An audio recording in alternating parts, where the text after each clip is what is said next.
What sort of a mindset would lay siege to 8 million people with 900,000 troops? Women, children, sick people, locked in as animals. Of what I know of England, if 8 million animals were locked in, the RSPCA would have made a lot of noise about it. These are human beings.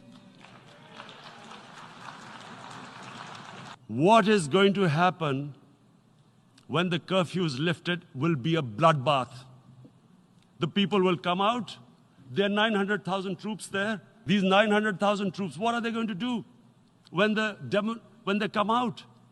There'll be a bloodbath. Mr. President, has anyone thought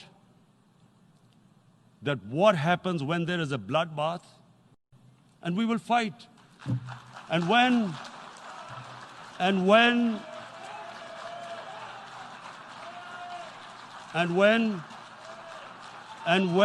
a nuclear armed country fights to the end, it will have consequences far beyond the borders. It will have consequences for the world, which is why I repeat I'm here. Because I'm warning you, it's not a threat. It's a fair worry that where are we headed? And I've come here to tell the UN, you've got to, this is a test for the United Nations.